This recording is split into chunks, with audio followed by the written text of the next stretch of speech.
ओम गण गणपते नमः. हर हर महादेव. ओम नमः शिवाय. नमस्कार मैत्रिणींनो. संकष्टीला चंद्रदर्शन का करावे यामागे शास्त्र आणि श्रद्धेचा काही संबंध आहे का?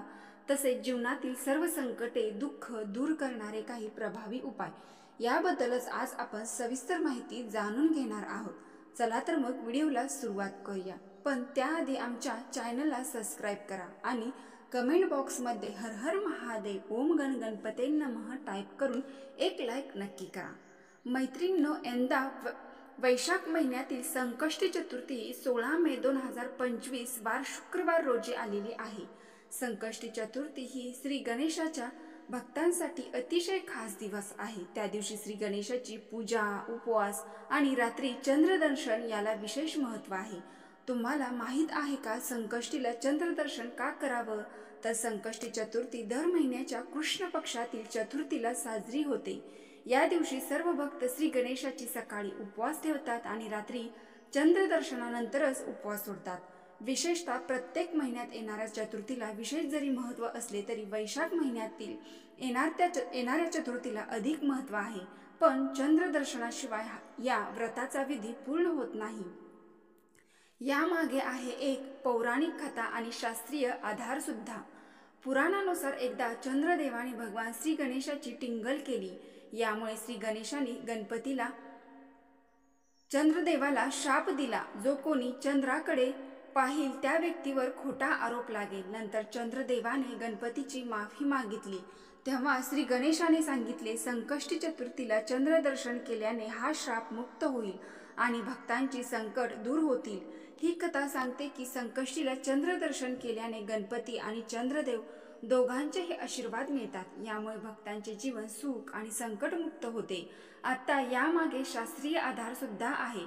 शास्त्रीय दृष्टिकोनाचा की चंद्र हा मनाचा कारक आहे. आयुर्वेदात आणि आध्यात्मिक पुराणात तसेच ज्योतिषशास्त्रात चंद्राला शीतल आणि शांततेचं प्रतीक मानलं जातं. संकष्टीच्या रात्री चंद्रदर्शन केल्याने मनाला शांती लाभते, नकारात्मक विचार दूर होतात आणि उपवासाचा शारीरिक आणि मानसिक ताण कमी होतो. चंद्राच्या शीतल किरणांचा प्रभाव शरीरावर आणि मनावर सकारात्मक परिणाम करतो. म्हणूनच उपवासानंतर चंद्रदर्शनाला महत्त्व देण्यात आले. याचबरोबर श्रद्धेच्या दृष्टिकोनातून गणपती भक्ताचा एक अविभाज्य भाग. भक्तांचा विश्वास आहे की चंद्रदर्शनाने गणपती त्यांच्या प्रार्थना ऐकतो, त्यांच्या अडचणी दूर करतो. हा विधी केवळ धार्मिक नाही तर कुटुंबाला एकत्र आणणारा आणि श्रद्धा वाढवणारा मानला गेला आहे.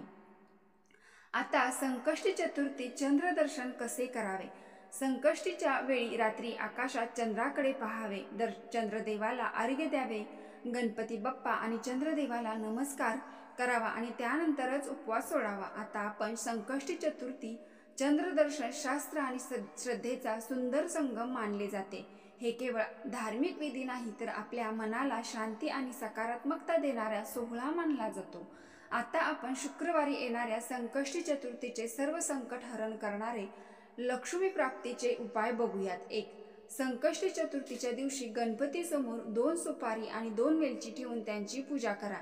या उपायाने विघ्नहर्ता गणपती प्रसन्न होतो, भक्तांच्या जीवनातील सर्व अडथळे दूर करतात. 2. गणपती प्रत्येक रूपात सर्व दिशांमध्ये रक्षा करतात. आपल्याला वास्तुदेवाला प्रसन्न करायचे असेल तर गणपतीची पूजना अत्यंत शुभ फल देतो. गणपतीची आराधना केल्याशिवाय वास्तुदेवाला संतुष्ट करणे अशक्य आहे. गणपतीची आराधना केल्याने वास्तुदोष नाहीसे होतात. 3. घराच्या मुख्य दरवाजावर गणपतीचा फोटो किंवा मूर्ती असल्यास दुसऱ्या बाजूला त्याच जागी गणपतीचा फोटो असेल आणि दोघांची पाठ मिळत असेल तर वास्तुदोष नाहीसे होतात. 4. घरात बसलेले गणपती आणि कार्यस्थळी उभे असलेले गणपती असावे. उभ्या असलेल्या गणपतीचे पाय जमिनीला स्पर्श करत असावे, याने कार्यात स्थिरता येते. 5. घरात किंवा कार्यस्थळी कोणत्याही भागात गणपतीची मूर्ती किंवा फोटो लावू शकता. केवळ गणपतीचे मुख दक्षिण दिशेकडे नसावे. 6. सुख, शांती आणि समृद्धी इच्छित असल्यास पांढऱ्या रंगाची विनायकाची मूर्ती किंवा चित्र पाहिजे. 7. सर्व मंगल कामना सिंदूर रंगाच्या गणपतीची आराधना योग्य ठरेल. 8. तुम्ही आर्थिक समस्येने त्रस्त असाल तर ही समस्या दूर करण्यासाठी संकष्टी चतुर्थी दिवशी लाल रंगाचे कापड घेऊन त्या श्रीयंत्र आणि मध्ये एक सुपारी ठेवावी। त्यानंतर गणपतीची पूजा करून हे श्रीयंत्र आणि सुपारी लाल कपड्यात गुंडाळून तिजोरीमध्ये ठेवा। या उपायाने संपत्तीत वाढ होते। 9. तुम्हाला जर कोणत्याही कामात यश मिळत नसेल किंवा अडचणी निर्माण होत असतील तर संकष्टी चतुर्थी दिवशी किंवा जर तुम्हाला संकष्टी चतुर्थीला जाणे जमत नसेल तर कोणत्याही बुधवारी गणपती मंदिरात जाऊन गणपती बाप्पाला लाल फूल, दुर्वा आणि मोदक अर्पण करावे। या दरम्यान गणपतीकडे कार्यात सफलता मिळावी अशी प्रार्थना करावी। हा उपाय केल्याने तुमची मनोकामना पूर्ण होईल। 10. व्यवसाय आणि करिअरमध्ये कोणत्याही प्रकारची प्रगती होत नसेल तर तुम्ही बुधवारी येणारी संकष्टी चतुर्थीचे व्रत केले पाहिजे। बुधवारच्या व्रतासोबत बुध ग्रहाच्या बीजमंत्राचा देखील जप करावा। कुंडलीतील बुध मजबूत होतात, तुम्हाला करिअरमध्ये यश मिळेल। 11. बुधवारी पैशाची बचत केली पाहिजे। शेअर मार्केटच्या संबंधित लोकांना या दिवशी लाभ होण्याची शक्यता असते। यामुळे बुधवारच्या दिवशी कोणालाही पैसे उधार देऊ नका। तसेच या दिवशी पैशाची बचत केली पाहिजे।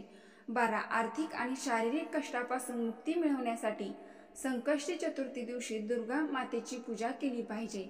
यासह गायीला हिरवा चारा खाऊ घालावा, तसेच मुगाचे दान करावे। 13. मनोकामना पूर्तीसाठी संकष्टी चतुर्थी दिवशी गणपती किंवा दुर्गा देवीच्या मंत्राचा जप करावा। मंत्र जप करताना योग्य उच्चार करावा। गणपती बाप्पाला सेंदूर प्रिय आहे, त्यामुळे चतुर्थीला पूजा करताना गणपतीला सेंदुराचा तिलक लावावा आणि स्वतः देखील कपाळावर तिलक लावावा। असे केल्याने तुमचा आनंद आणि सौभाग्यात वृद्धी होईल। 14. तुम्ही मानसिक तणावाने त्रस्त असाल तर कुठल्याही संकष्टी चतुर्थीला किंवा त्या दिवशी शक्य नसेल तर बुधवारी पूजेच्या वेळी गणपती बाप्पाला शमीचे पान अर्पण करावे। असे केल्याने तुमचे दुःख दूर होण्यास मदत होईल। 15. भगवान श्री गणेशाला प्रिय आहे दुर्वा। किती दुर्वा समर्पित केल्या जातात तर फक्त 5 दुर्वा।